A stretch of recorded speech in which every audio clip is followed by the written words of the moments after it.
amigas y amigos de Sinvergüenza, yo soy Shoshana Turquía. Es junio 2023 y Radio 13 se viste de colores porque vamos a celebrar el mes del orgullo de la diversidad. El mes del Pride. Miren, yo traigo aquí mi ovejita, a ver si la ven en la cámara principal, si no luego se las presumo, porque yo soy la oveja arcoíris de mi familia. Y para empezar este mes de amor, de orgullo, de reflexiones, de visibilización, quise traer a la mera experta de este país, que sabe quiénes somos, dónde estamos, cómo nos vemos y cómo nos amamos. La única, la incomparable Julieta Brambilia. Bienvenida, Julieta. Muchas gracias, Shoshana. Julieta es la directora de comunicación del INEGI. Y el INEGI hizo una encuesta el año pasado, que yo creo que es lo más disruptivo que se ha hecho en el INEGI en toda su historia, ¿no? Es la encuesta nacional de la diversidad, pues para ver quiénes somos las personas diversas de este país, para ver si realmente somos minoría, para saber dónde estamos, cómo nos vemos y cómo amamos. Y yo creo que, Julieta, tuviste ahí mucho que ver, así que empecemos por eso y después nos vas contando un poquito más. Claro. Bienvenida. Sí. Muchas gracias por la invitación. Saludo también a tu auditorio. Qué gusto estar con ustedes el día de hoy, justo comenzando este mes tan significativo, que aunque todos los días deberían ser días del orgullo, y lo son de alguna manera, pues sigue valiendo, tiene mucho sentido tener un mes pues para hablar más de estas temáticas. Y justamente el Instituto Nacional de Estadística y Geografía, que como saben pues se encarga por mandato constitucional de hacer algunos de los principales datos económicos, demográficos, de gobierno y geografía del país, pues el año pasado publicó esta encuesta de la que bien comentas, que es la Encuesta Nacional de Diversidad Sexual y de Género 2022. Es la primera vez que se realizó esta encuesta. Es una encuesta que tiene muchas características de las cuales podemos hablar, pero creo que yo diría dos de inicio, que es llena un vacío histórico en la materia.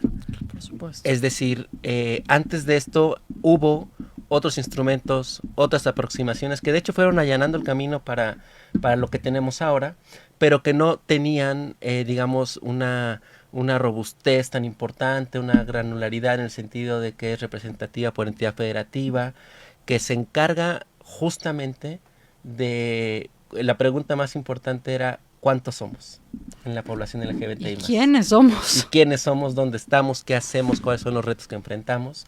Entonces, por ese lado creo que esa parte del vacío histórico y una demanda social muy importante. Por el otro lado, pues que ofrece insumos sumamente valiosos para la toma de decisiones. Yo diría, comúnmente nos enfocamos en los ámbitos políticos, que son sumamente importantes, es decir, materia para debates legislativos, por ejemplo, pero en realidad ofrece un espejo a la comunidad, en donde nos podemos ver representados, visibilizados, y a su vez también conocer más nuestras comunidades, nuestros entornos. Entonces yo diría que tiene esas dos grandes características. Agregaría también no solamente las decisiones políticas, sino también económicas y de empresa. Totalmente. Porque si tú eres, no sé, diriges un departamento de marketing y la posición de tu empresa es en contraria a la inclusión y a la diversidad, claro, pues a cuánta gente no le estás hablando, a cuánta gente le estás cerrando la puerta en la cara. Y eso también es un mercado. Ahora, no olvidemos que vivimos todavía en un mundo muy capitalista y en un país muy capitalista.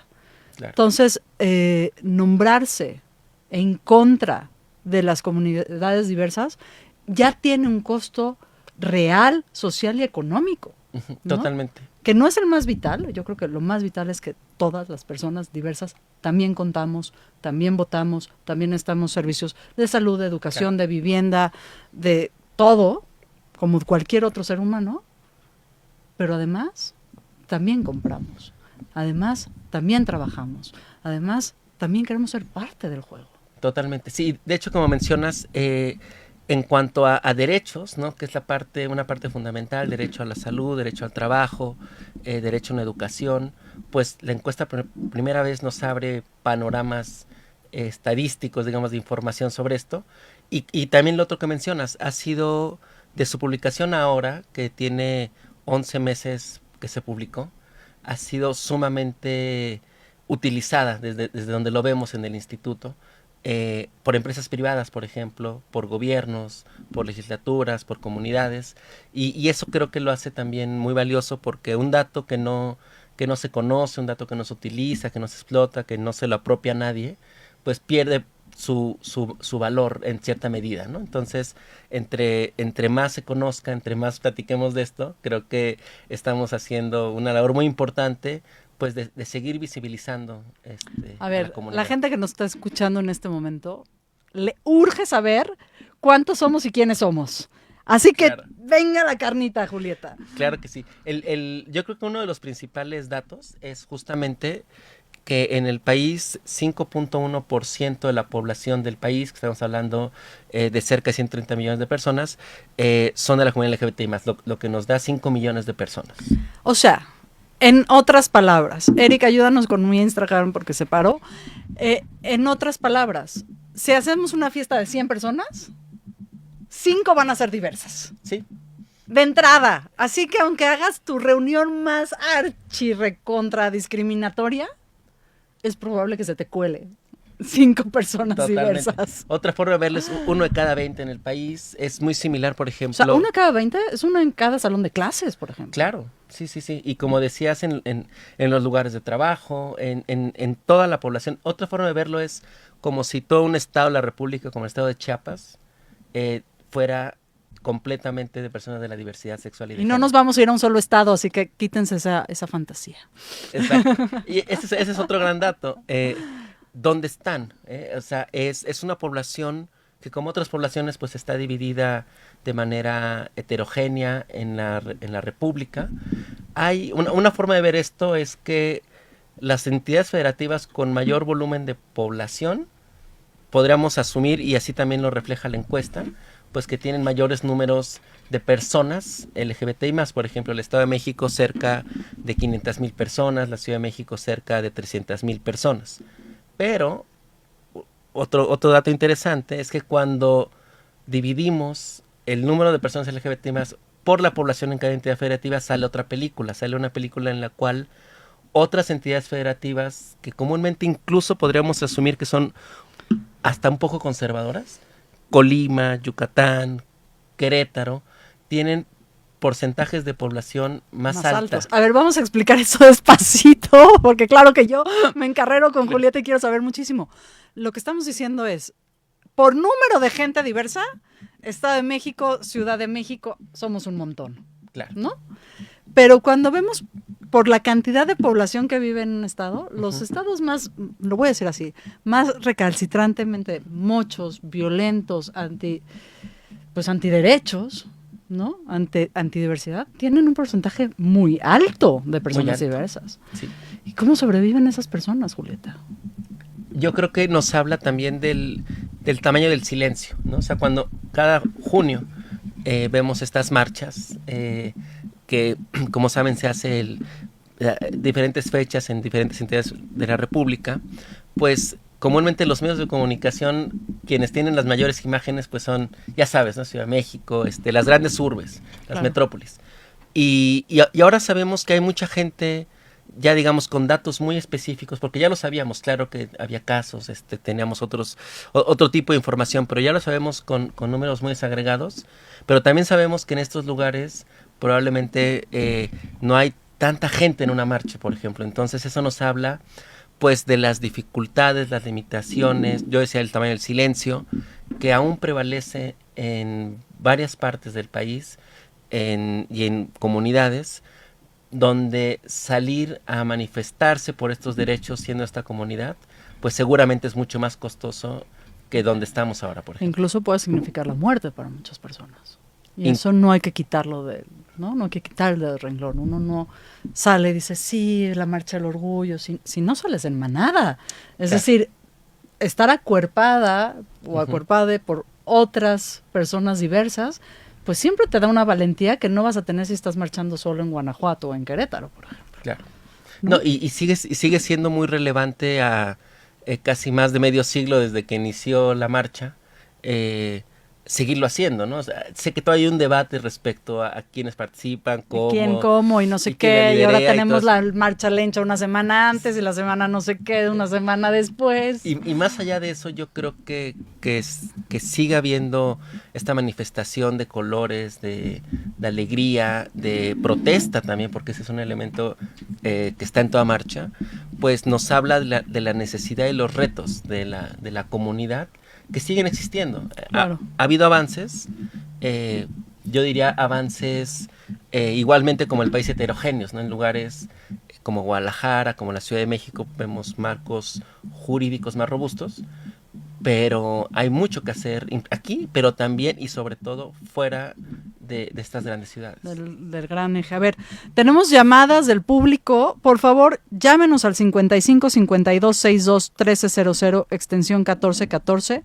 o mándenos un WhatsApp al 55 61 007454. A ver, Julieta, pregunta Maribel Hernández.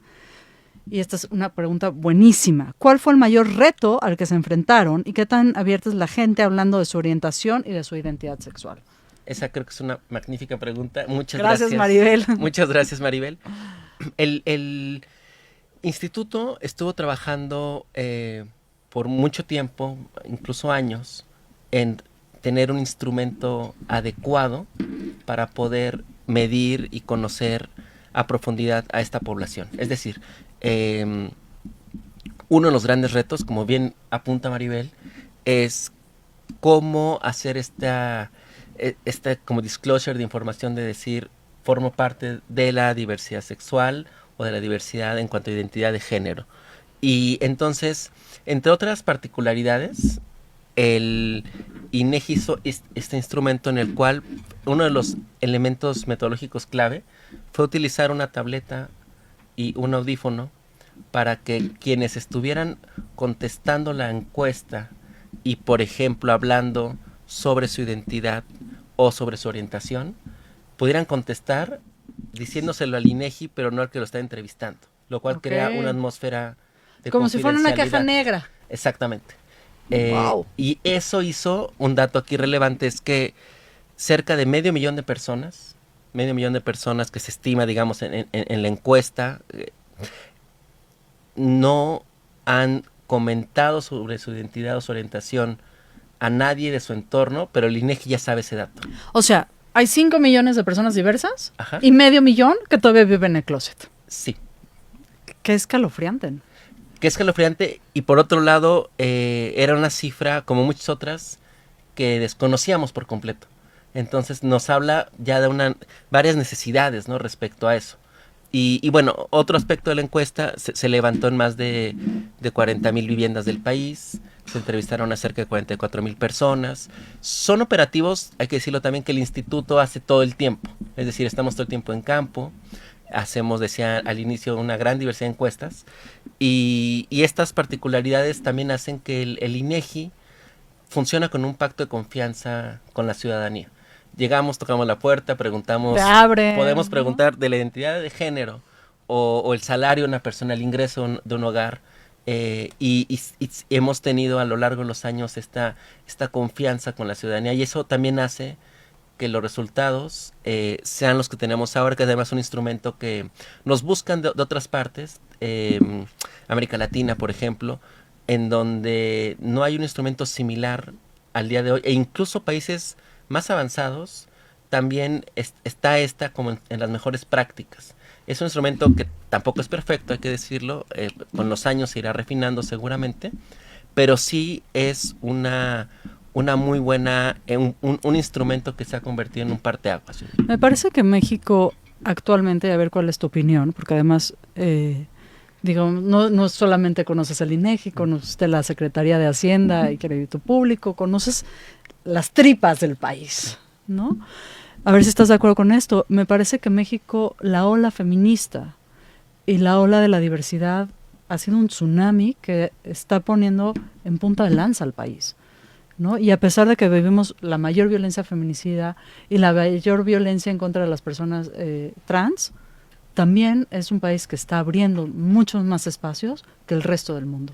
Claro. Yo diría, sí, hay una yo creo que buena parte de estas iniciativas, creo que la Indicec es un muy buen ejemplo, pues también responden a estas demandas sociales, ¿no? Que tienen una recepción en algunas, incluso instituciones del Estado, como es el INEGI, y claro, no se podrá entender que tengamos un instrumento de esta naturaleza sin una suerte de gran marcha de presión de muchos años, pero que desde luego yo creo, igual que tú, que en años recientes esto se ve más, se siente más, está más presente y es más difícil de no escuchar, ¿no? También, entonces creo que todo eso confluye.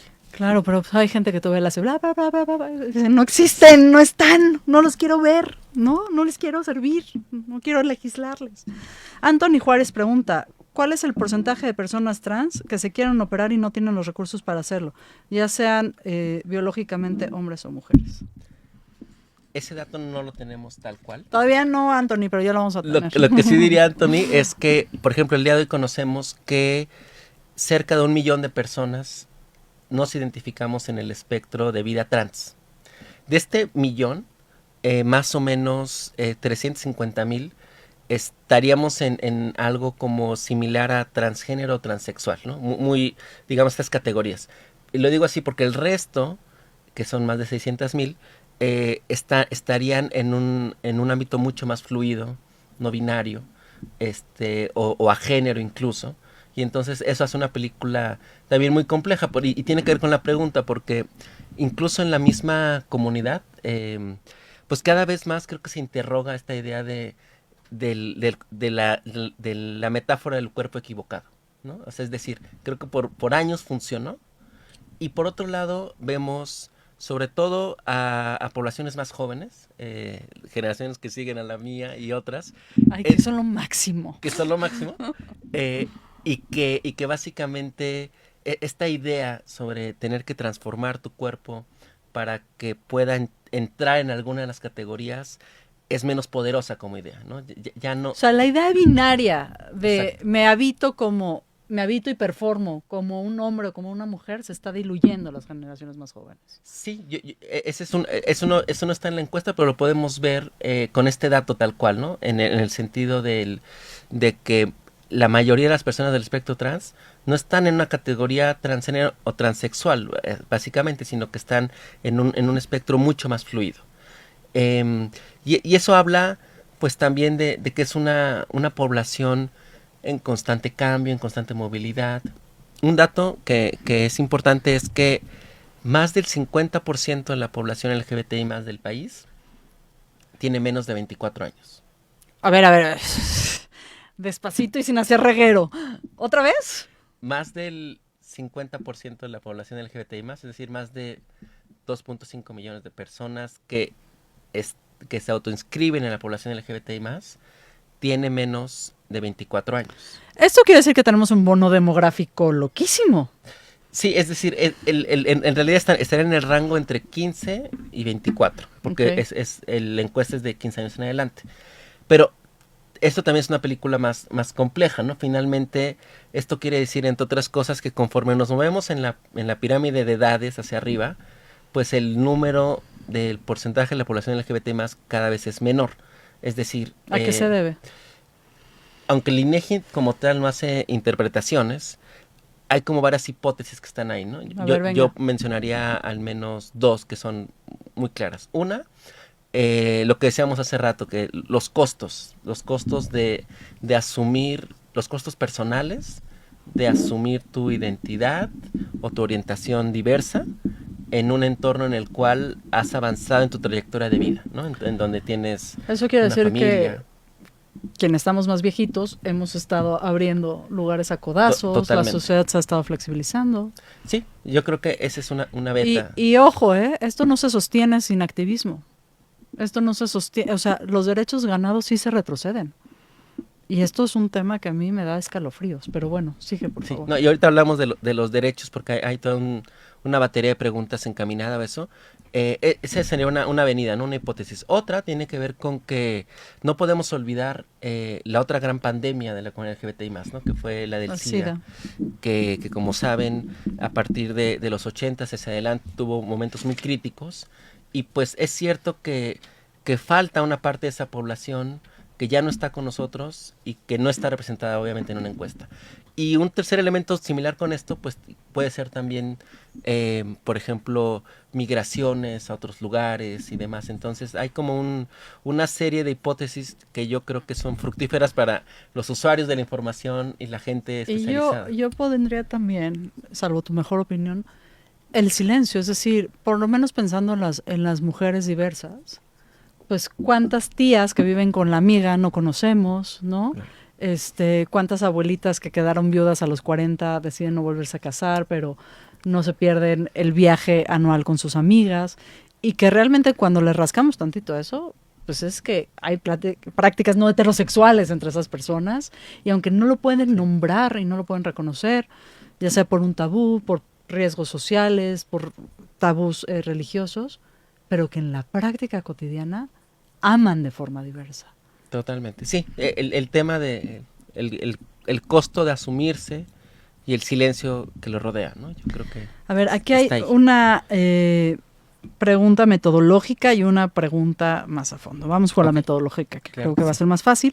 Gracias, Itzel, por esta pregunta que me parece genial. ¿Cómo se capacitaron a las personas que realizan las encuestas o que tocan la puerta? Claro, en los diferentes operativos que hace el instituto, desde si levanta, por ejemplo, el año pasado levantamos el censo agropecuario, se publicó hace una semana, hace una semana también publicamos la encuesta nacional de discriminación, que es nacional, y en cada uno de estos operativos hay toda una capacitación en la cual quienes hacen el levantamiento, los encuestadores y todo el grupo que está con ellos, jefes de cuadrilla, jefes de sección, pues son sensibilizados constantemente, obviamente porque son temas no solo sensibles en sí mismos, sino incluso complejos para entender, ¿no? La diferencia entre identidad sexual y orientación diversa, por ejemplo, y otras más. Entonces hay una capacitación continua y eso se cuida mucho en el instituto. ¿Cuántas personas levantaron este censo? Esta encuesta, no tengo el dato exactamente cuántos participaron, pero digamos que son operativos masivos, son operativos muy grandes. En otros casos, por ejemplo, te voy a poner un ejemplo, pero en el censo agropecuario que fuimos a 5 millones de unidades de producción agrícola en el país, se contrataron cerca de 20,000 personas para hacerlo.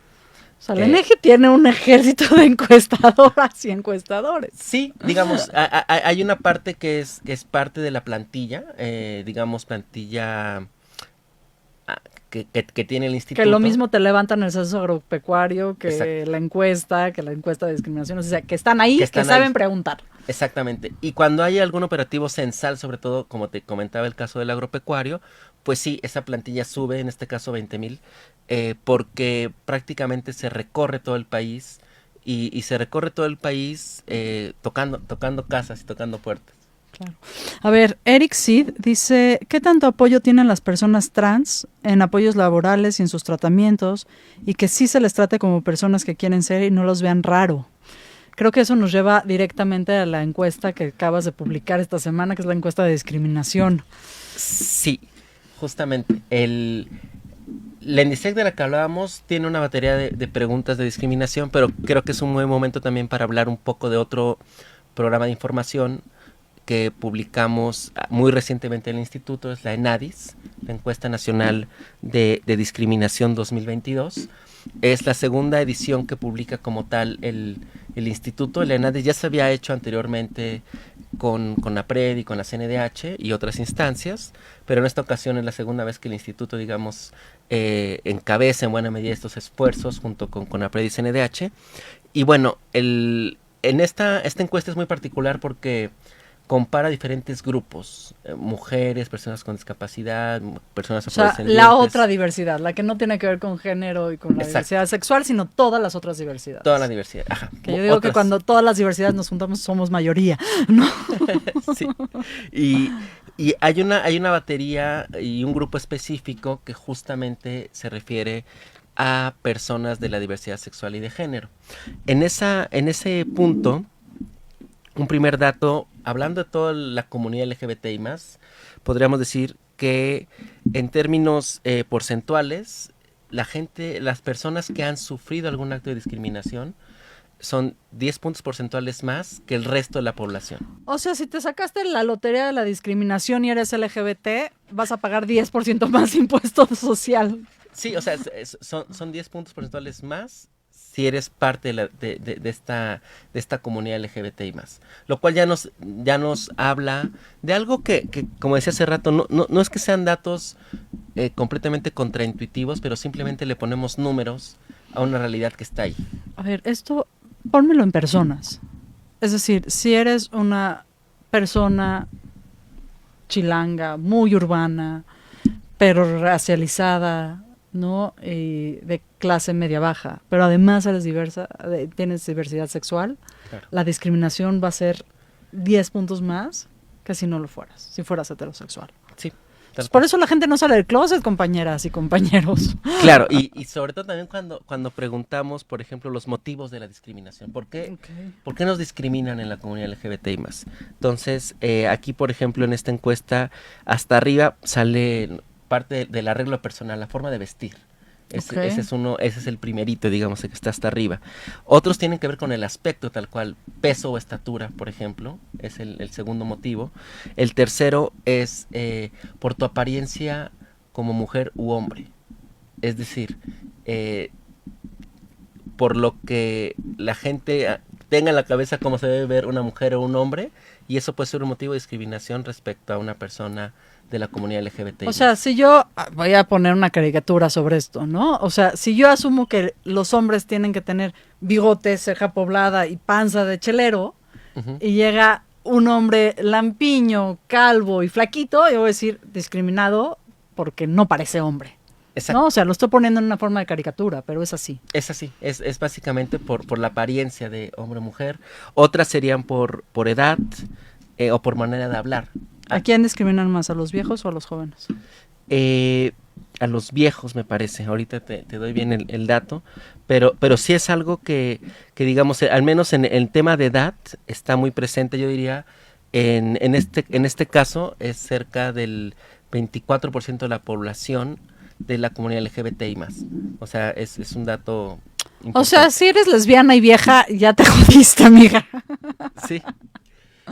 O sea, nos va planteando como elementos para conformar este mosaico de la discriminación y entender cómo es que se vive y se enfrenta en la comunidad, pero sobre todo también, lo más importante, pues nos da insumos para que diferentes instancias, porque es un tema, creo yo, también de corresponsabilidad, totalmente, se actúe en esta medida, ¿no? Y en este caso creo que por eso, por ejemplo, esta encuesta, cuando la presentamos, pues lo hicimos con instancias, el instituto hace los datos, ¿no? Los genera, pero no hacemos políticas públicas. Es ahí en donde ya viene cómo se utiliza la información de parte de las instancias que en la materia hacen política pública, en comisiones de derechos humanos, CONAPRED, los gobiernos en sus diferentes niveles, pero también la sociedad en general, más allá del Estado. Yo creo que sin quitar el peso importante que de las políticas públicas, yo creo que también, como decía hace rato, al interior de los trabajos, por ejemplo. El rechazo social en el trabajo también es más alto, según la Endiseg, en este caso, un reactivo que está ahí, es más alto entre la comunidad LGBTI más que quienes no son de la comunidad. Y esto asumiendo que ya tienes un trabajo, porque también hay que decir que sigue habiendo múltiples barreras en personas trans, por ejemplo, pero no solamente, para acceder a un derecho básico, que es un trabajo digno. Claro.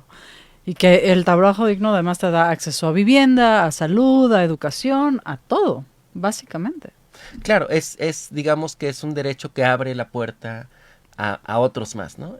A ver, Julieta, ¿qué estado, a ver, ya me voy a meter en problemas, qué estado de la República es el más represivo? El que dice, ni madre, aquí todos igualitos y no hay diversidad, y si quieren diversidad, váyanse a otro lado. ¿Lo tienes? No lo tengo como tal, como el estado particularmente con más discriminación. Lo que sí te puedo decir es un dato que es muy interesante y que parece contraintuitivo. En el Endiseg preguntó, por ejemplo, el acceso básicamente qué tan abierta es la población en cuanto a temas como la adopción, como el matrimonio igualitario. Y uno de los datos que por eso pienso que podría ser de interés, sobre todo porque es contraintuitivo, es que cuando preguntamos esto y lo dividimos, por ejemplo, en la Ciudad de México, nos podemos encontrar que, a diferencia de lo que pensaríamos, es en términos de está arriba de la media nacional en cuanto a que aún hay una resistencia fuerte, por ejemplo, a la adopción. Entonces, es en donde pensaríamos, bueno, un estado, una ciudad con un marco robusto como el que tiene, con ciertos avances, pensaríamos que se muestra un poco más abierto. Pero también es cierto que en cuanto más avanzas, más resistencias encuentras, ¿no? Entonces yo creo que ese es un punto. O el de discriminación también. En la Ciudad de México, el número de personas de la comunidad LGBTI+, según la INEGI, que se ha sentido discriminada es mayor que la media nacional. Y es un poco el mismo fenómeno. O sea, la sensibilidad es mayor. La sensibilidad es mayor también. Entonces, son aspectos que nos ayudan a entender, como ese que es un fenómeno complejo, ¿no? No solo hay que avanzar en la visibilización, el reconocimiento de estos derechos, sino que se vuelve una batalla continua, finalmente. Sí, yo creo que la batalla va a terminar hasta que todas las personas tengamos toda la dignidad y todos los derechos y todos los accesos, ¿no? Y espero que no nos tardemos tanto, porque es ridículo que en este 2023 todavía tengamos que estar peleando por existir, por sentarnos a la mesa igual que todos. Me parece muy fuerte. A ver, llámenos, por favor, que se me está acabando el tiempo. Y después Eric, mi productor, me dice, ya, Shosh, nada más te quedan 5. 55 52 62 1300, extensión 1414. Y el WhatsApp es 55 61 00 7454. Y van a decir, bueno, pero este es el mes del orgullo. Y ustedes porque quieren días especiales y quieren colorcitos en las calles y banderas. Pero yo creo que si juntamos los dos instrumentos, es decir, el INDISEC y el ENADI, podemos ver también los efectos de la violencia, ¿no? Claro. Primero de la violencia discursiva, sí. Y la violencia de acción. Sí.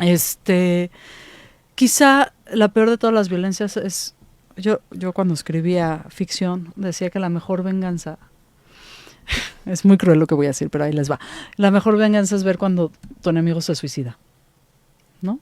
Esa es como la fantasía ficcional número 1 de la venganza, ¿no? Claro. Es decir, el problema está que socialmente, ¿cómo están los niveles de suicidio en la población LGBTI? Es un tema muy fuerte, tabú incluso. Qué bueno que la encuesta nos arroja datos, pero claro, es un tema que no se trata mucho ni en los medios. Ay, ni los terapeutas. Yo cuando pregunto si tienen intenciones de suicidio en el consultorio, todo el mundo tiembla y dice, pues claro. Porque sí, porque la discriminación mata. Desde luego, y ese yo creo que es un ejemplo muy específico de esto. A la pregunta de, ¿alguna vez ha pensado en suicidarse o intentado hacerlo? Entre la comunidad LGBT+, este dato es de 28.7%. Wow. Para tener una idea... O sea, casi el 30%. Casi 30%, cercano al 30%. Entre la comunidad no LGBT+, este dato es de 8.9%. O sea, estamos hablando de más de 3 veces que la población no LGBT+. Lo que nos habla... ¿Y sabes por qué es esto? Pues yo creo que justamente cuando preguntamos en el contexto emocional y el motivo, por ejemplo, de los intentos suicidas, pues podríamos encontrar, por ejemplo, problemas familiares o de pareja, que de hecho sale arriba que entre las personas no LGBTI+. Hay un reactivo muy específico que tiene que ver, y básicamente es debido a su condición de orientación o identidad, que ese es básico, digamos, pero en realidad yo creo que sintetiza otros aspectos. Cuando preguntamos en el contexto emocional, prácticamente en todos los aspectos de estrés, de ansiedad, de depresión, la comunidad LGBT+ sale arriba que la media nacional de la población no LGBT. Entonces yo creo que sintetiza pues un contexto emocional adverso, las violencias, claro. Los rechazos sociales, la discriminación. Y finalmente eso creo que encapsula y da un poco de explicación respecto a esta problemática. Lo que pasa es que yo creo que el odio tiene implicaciones biológicas. Que un cuerpo viva una situación de estrés prolongado, es decir, estar o no en el closet, o sea, ser discriminada o no ser discriminado, tener acceso a derechos o no, afecta biológicamente a la producción del cortisol, a la producción de adrenalina, a problemas, y eso genera problemas hormonales, problemas cardíacos, problemas de diabetes, es decir, es un tema de salud pública, ¿no? La no inclusión y no la aceptación de plenos derechos para todas las personas es un problema de salud pública. Totalmente. Nos dice nuestra amiga anónima, ay, me encanta cuando son anónimos porque, pues así saludamos a toda la gente de Radio 13. ¿Cuántas personas de la tercera edad hay abiertas y lo dicen? Yo a mis nietos les digo que es mi mejor amiga y no la dejaría sola. Ahí estoy diciendo cuántas tías tenemos, ¿no? La tía, la prima. Claro. Por ejemplo, lo que decíamos de la pirámide poblacional, el dato que tenemos, por ejemplo, de 60 años y más que se autoinscriben dentro de la población LGBTI+, es del 3.1% de esta población, es decir, 3% pues, de los 5 millones. Si comparamos hace rato que decíamos que cerca del 50% tiene menos de 24 años, vemos este abismo generacional muy marcado. Y desde luego yo creo que ese es uno de los grandes temas también que hay que seguir visibilizando, ¿no?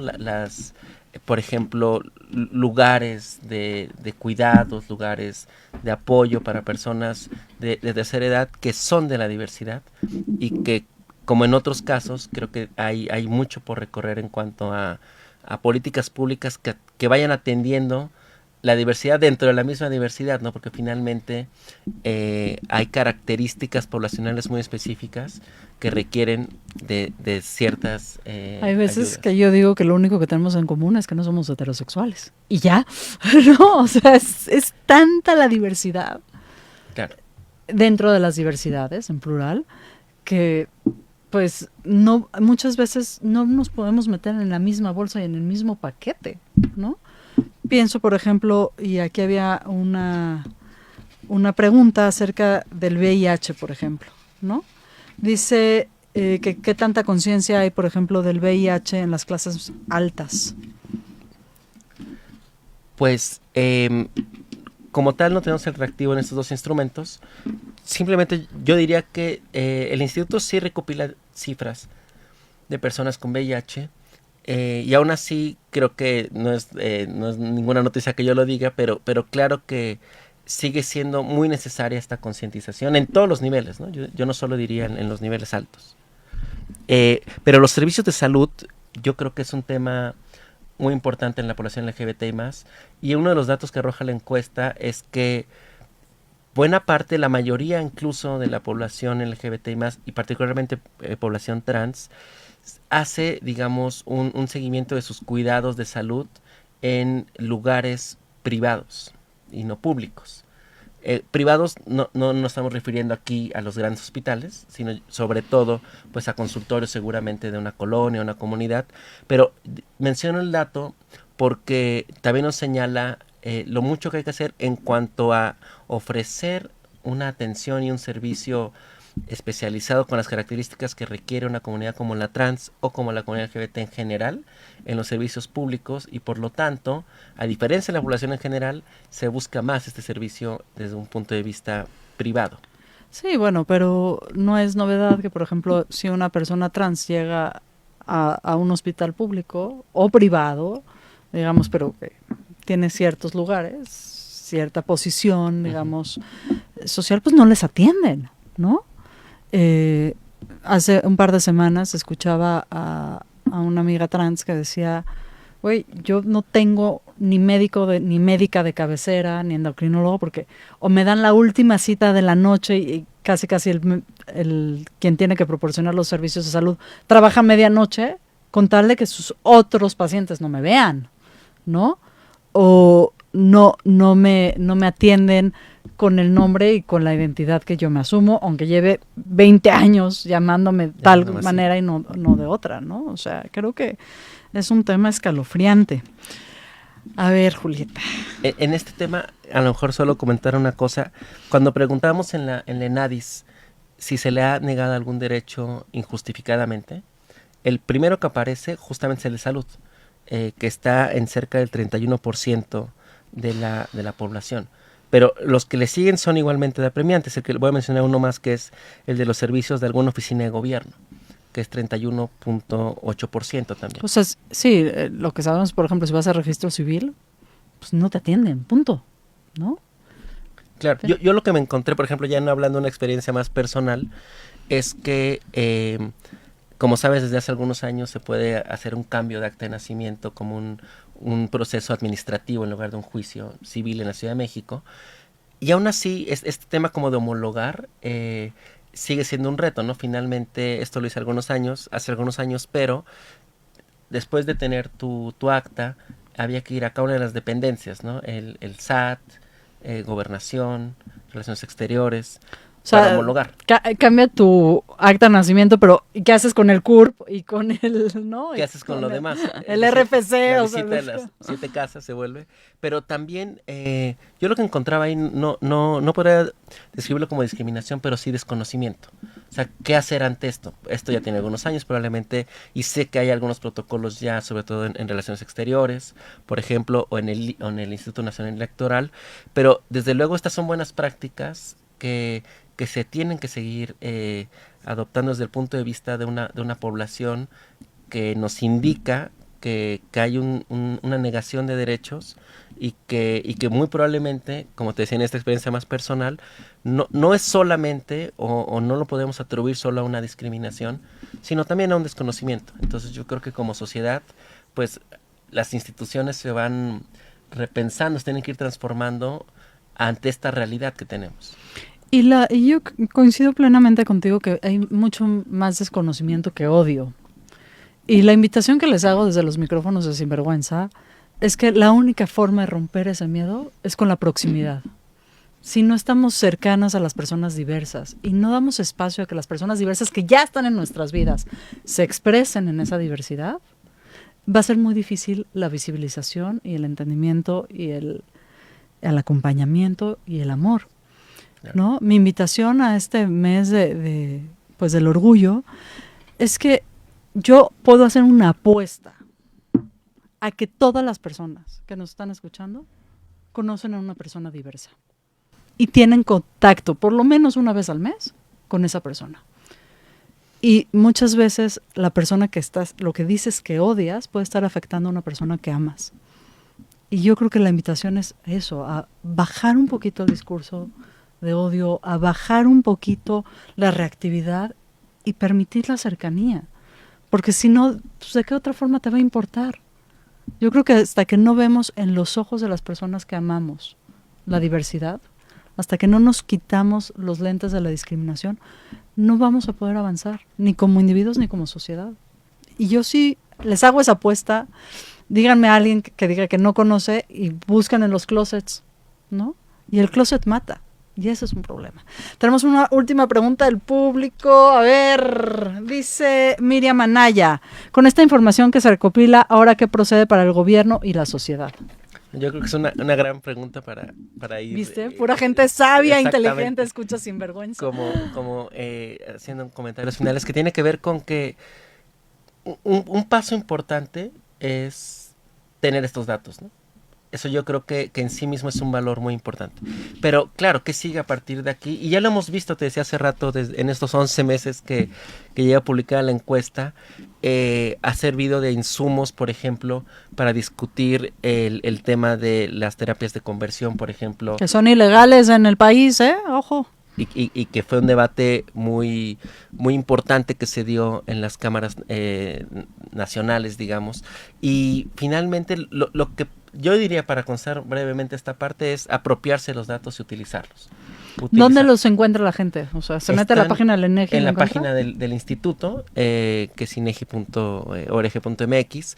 Ahí, o simplemente desde el buscador de su preferencia, ponen encuesta de diversidad sexual INEGI y los va a mandar para allá. Tenemos un tablero de género muy amigable porque el INEGI comúnmente publica, cuando publicamos una encuesta, publicamos tabulados, cuestionarios, notas técnicas, notas metodológicas. Y uno se pierde ahí si no estudió estadística. Y en algunas ocasiones, exactamente, también publicamos estos tableros de información mucho más ciudadanos, mucho más accesibles, que nos ayudan, le llamamos aquí adentro como a democratizar la información, a acercarla más. Entonces, los invitamos a consultar el tablero de diversidad sexual y de género del instituto y a conocer los datos y usarlos. Y además yo creo que una de las grandes cosas que sí tiene repercusiones a largo plazo con esta encuesta es matrimonio igualitario. Claro. Ya logramos matrimonio igualitario en todo el país. Y a mí me da ganas de llorar, no sé ustedes. Es decir, reconocer que dos personas que se aman sin importar su orientación sexual o su identidad de género puedan amarse y que el Estado les reconozca sus plenos derechos, a mí me estremece, porque hace 10 años no era posible, hace 5 años no era posible, y en algunos estados de la República hasta hace 3 minutos no era posible, y por eso estos instrumentos también son bien importantes. A mí, queridas amigos, amigas, amigos, amigues de Sinvergüenza, me da ganas de llorar, porque sin estos instrumentos mi familia no podría existir, por ejemplo. Claro, no, ese es creo el valor de la información cuando tiene este impacto público. Y finalmente es un bien público, es decir, el instituto genera los datos porque la gente nos responde y los regresamos en un valor agregado que tiene que ver con las estadísticas que generamos, que no son nuestras, son de México y además son gratuitas, así que ni se preocupen. A ver, Julieta, vamos a relajarnos porque es viernes, es el mes del orgullo, la información está ahí. Este programa se llama Sinvergüenza. Qué bueno que tomaste agüita, toma aire. Julieta Brambilla, ¿cuál ha sido tu acto más sinvergüenza? ¿Mi acto más sinvergüenza? ¡Claro! ¿Qué será? Cuando me dislocaste con Por eso te dije, toma aire, relájate. ¿Lo puedo pensar tantito? Piénsalo. Y mientras tanto, compártenos, no te voy a dejar que te escapes, ¿eh? No, yo sí. Compártenos tus reflexiones finales, las invitaciones que tengas a la gente que nos acompaña en este espacio. Pues yo diría que con lo que comenzábamos, ¿no? Finalmente, que exista esta información, estas estadísticas sobre la comunidad LGBTI+, pues también responde, por un lado, una demanda social, que estaba ahí, que es histórica, pero por otro lado también nos habla nos marca un horizonte de futuro, ¿no? Es decir, hacia dónde tenemos que enfocar las baterías, dónde tenemos que demandar más derechos, en dónde hay que concientizarnos más, y en ese sentido creo que la encuesta pues abre muchas avenidas, y pues yo creo que nos pone también en una situación muy privilegiada como país. No todos los países, también hay que decir eso, cuentan con estos datos sobre sus poblaciones. De hecho, son muy pocos en el mundo. Y aquí que los tenemos, lo más importante pues es apropiarnos. Yo la verdad es que cuando vi la encuesta hace casi un año, yo lloraba. O sea, yo le daba a la infografía el scroll y lloraba de la emoción de vivir en un país que por lo menos reconoce mi existencia, claro, ¿no? O sea, la cantidad de países en el mundo que criminaliza la diversidad, que la pena, eso es lo más grave, pero también que la oculta, que les quita todos los derechos a todas las personas diversas, es enorme. Es decir, vivir en México es un privilegio que a mí me estremece hasta los huesos. Yo no podría tener la familia que tengo en la mayoría de los países del mundo. O sea, en la mayoría de los países del mundo no es seguro que yo vaya de la mano de mi hija y de mi esposa por la calle. Y yo creo que eso hay que reconocérselo al país y a la sociedad mexicana. Siempre estamos hablando que si los feminicidios, que si la violencia en contra de la población LGBT, pero también creo que en el corazón de México está la posibilidad del amor. Y eso, les juro en estos micrófonos, que es de una libertad increíble. Yo cuando veo el mapa del mundo y empiezo a poner tachecitos donde es peligroso caminar como una mujer diversa, pues el mundo se me hace muy chiquito. y este país da oxígeno y da aire puro y nos falta mucho trabajo, pero aquí estamos. Ya, este fue mis 5 minutos de casi lloro. Pero Julieta Brambilla, ¿cuál es tu acto más sinvergüenza? Más sinvergüenza. Estaba yo pensando que hace 8 o 9 años, cuando estaba en el proceso de aceptación de identidad de género, pues tenía que dar una clase en estudiantes de maestría y yo ya estaba asumiendo esa identidad. Entonces, por una parte, aparte de los miedos, pues había vergüenza. Finalmente tienes que sobrepasarla, ¿no? Sobrellevarla. Y atravesando ese muro, pues está la aceptación, la felicidad. Entonces yo diría que fue un acto que hice sin vergüenza. Pero cuéntanos cómo fue, cómo entraste a ese salón de clases, ¿cuál fue la reacción? Bueno, fue una situación sui generis. Yo estudiaba fuera del país, un posgrado, y era una sala, te imaginarás, muy grande de maestría, eran como 150 estudiantes porque era casi una conferencia. Estos, ajá, ¿no? Y la mayoría asiáticos, particularmente chinos. Entonces también yo creo que hubo un choque cultural grande. Y claro, yo por otra parte, si no me recuerdo, creo que fue mi primera vez que fui así a una clase con mi nombre elegido. Y y obviamente como vestía en ese entonces, pero ya obviamente ya como una forma mucho más femenina. Y claro, era todo un tema, porque no solo había que estudiar bien para dar la clase, perfeccionar el inglés, que siempre acaba siendo un tema a veces, sino también, encima de todo eso, hacerlo en esta nueva identidad que apenas me estaba empezando yo a apropiar también. Y lo recuerdo muy, muy gratamente ahora. Pero ahí... Pero en ese momento me quitó el sueño, yo creo que varios días. Pero también aprendí mucho, ¿no? De esto mismo. Y las reacciones, la verdad es que no saltaron mucho, digamos, como era tan grande tu estrés que ni te diste exactamente. cuenta. Yo creo que no saltaron mucho, espero que no. Y claro, pero sí creo que en tu narrativa de vida acaba siendo como un tema como de estas cosas como fundacionales, ¿no? Que dices, a partir de ahí lo pude lograr y hacia adelante, cada que me enfrentaba a algo similar, pues me acuerdo, ¿no? De ese momento. Y me ayuda a seguir. Ay, pues muchísimas gracias por compartirnos algo tan personal, Julieta, ¿no? Ya sé que disloca un poquito la pregunta, pero fuiste muy generosa en la respuesta. Y también me parece, recibes de este espacio mi admiración. Me parece que únicamente la presencia en espacios de poder permite que estos discursos se abran, permiten que las acciones se ejecuten y se requiere mucha valentía para lograrlo. Entonces, recibe por favor mi afecto y mi reconocimiento, porque pues sabemos 5 millones de personas en este país que queremos un espacio, ¿no? Y creo que tú, desde tu posición, abriendo a codazos también, lo estás logrando y te lo agradezco muchísimo, personalmente. Pues muchas gracias por la invitación, gracias por las palabras y sobre todo gracias por también el espacio de seguir difundiendo esta importante encuesta. Pues sí. También quiero agradecer a mi superproductor Eric King, que está ahí en los controles. Es que ya tenemos muchas camaritas y ya se ve súper padre aquí, y mi en vivo en Instagram que 40 veces se paró, y Eric siempre. Y a Miguel Carlos, que está muriendo de risa allá atrás en la cabina, a Raúl, que hace que mi voz no suene tan feo, a Danae Ramírez y a Libertad Peralta, que hacen los postercitos, la difusión en los medios. Estamos en todas las plataformas, Julieta. Estamos en Facebook, en YouTube, en Dailymotion, y en las plataformas de podcast estamos también en Spotify, ahí estamos en Apple Music, no, en Apple Podcast, y en Amazon Music, y estamos en todos lados, menos en las plataformas de ligue, ahí ya no estamos, porque una mujer de mi edad y condición pues ya no se le antoja, pero Radio 13 sigue haciendo este trabajo en este mes del orgullo. También quiero hacer un reconocimiento a esta casa. No todos los lugares de medios se atreven a hacerlo activamente, ¿no?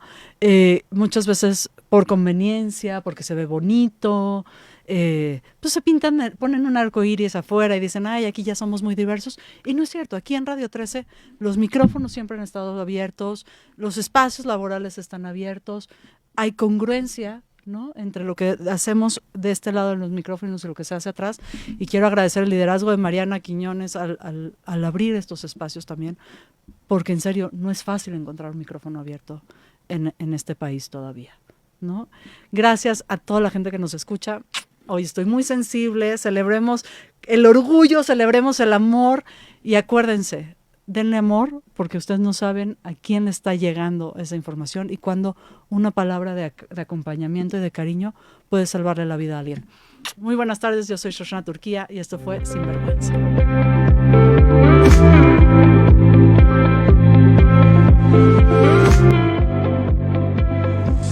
Desde cualquier dispositivo y en cualquier plataforma, recibe las notificaciones de Radio 13 Digital. Venos y escúchanos en Facebook, YouTube y Dailymotion de Radio 13 Digital. Dale me gusta a nuestro perfil, síguenos y activa las notificaciones de las publicaciones y video para que te lleguen las alertas de los programas que están al aire.